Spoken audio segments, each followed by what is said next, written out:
بسم الله الرحمن الرحيم والصلاة والسلام الأتمان الأكملان على خاتم النبيين وإمام المرسلين وعلى آله وصحبه والتابعين ومن تبعهم بإحسان إلى يوم الدين. وأشهد أن لا إله إلا الله ولي الصالحين وأشهد أن محمدا عبده ورسوله الوعد الصادق الأمين. أما بعد، فإن أصدق الحديث كلام الله تعالى، وخير الهدي هدي محمد صلى الله عليه وسلم، وشر الأمور محدثاتها، وكل محدثة بدعة، وكل بدعة ضلالة، وكل ضلالة في النار. إخوة الإيمان يا أحباب رسول الله، السلام عليكم ورحمة الله وبركاته.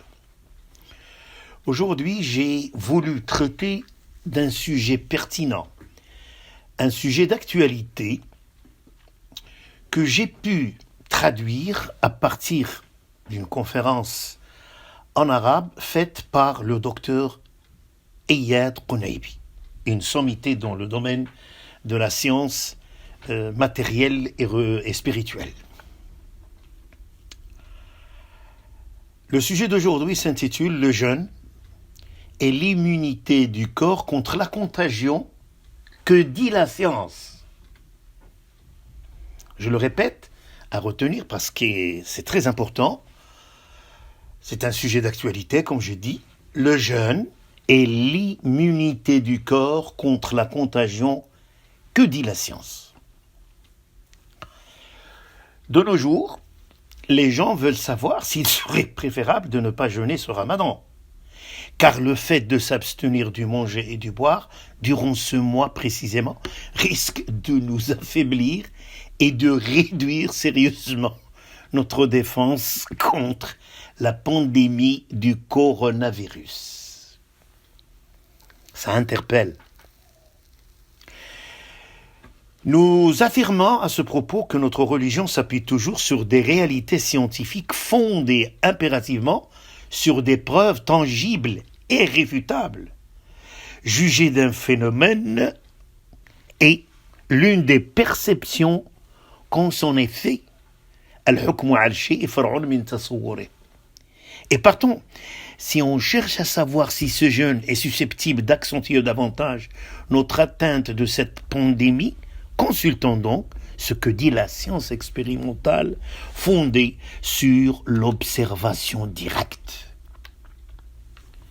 Parmi ce que j'ai pu lire de mieux, dit le docteur Iyad Qunaybi, à ce propos, l'article scientifique fort intéressant du docteur nutritionniste Mu'izz al-Islam Faris, un professeur assistant et chercheur d'élite ayant à son actif un bon nombre de recherches concernant le domaine du jeûne et son impact sur la santé de l'être humain, sur l'immunité et sur la prévention contre les maladies.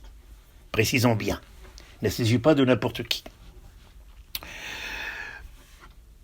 Le docteur Mu'izz al-Islam avait publié la semaine dernière un article intitulé « Le jeûne et l'immunité du corps contre la contagion, que dit la science ?» À travers cet écrit, le docteur Mu'izz al-Islam avait évoqué les sérieuses recherches qu'il avait publiées auparavant dans des revues de renommée, reconnues à l'échelle mondiale parmi les summums des publications scientifiques.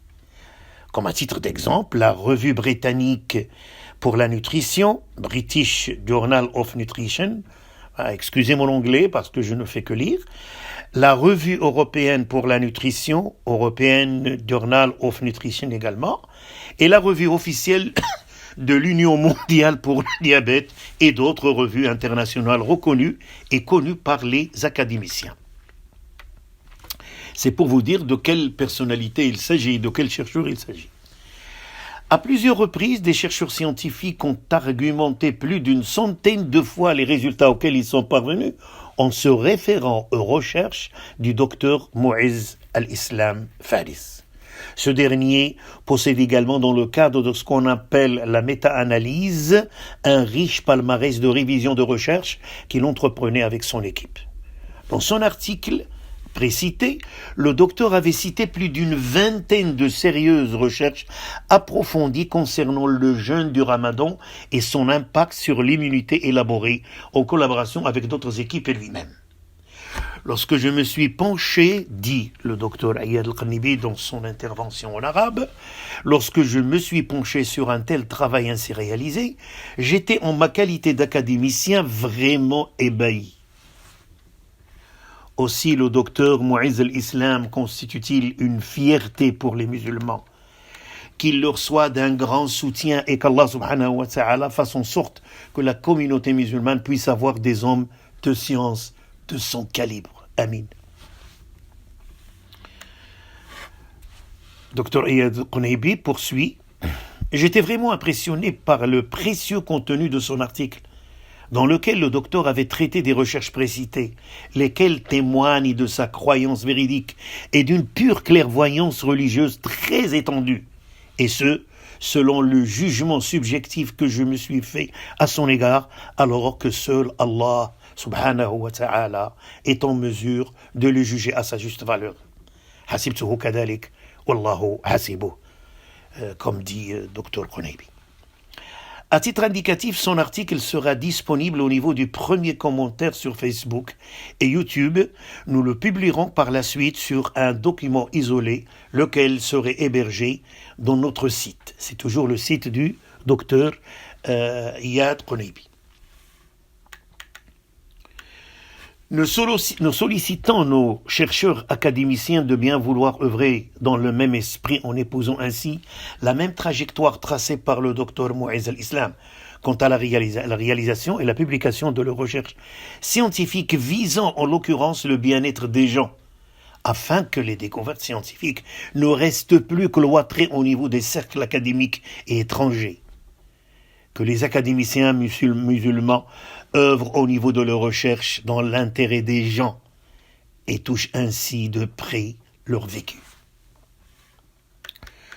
Dans son article, le docteur Mu'izz al-Islam avait présenté objectivement ses résultats et démontré que le jeûne n'a absolument aucun impact négatif sur l'immunité.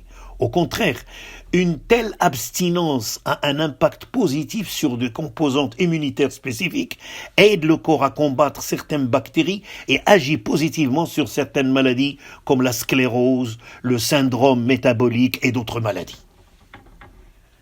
Pour pouvoir mettre en évidence cette réalité, le docteur s'est penché sur toutes les publications traitant de l'impact positif des différents types de jeûnes sur la santé et non seulement celui de Ramadan.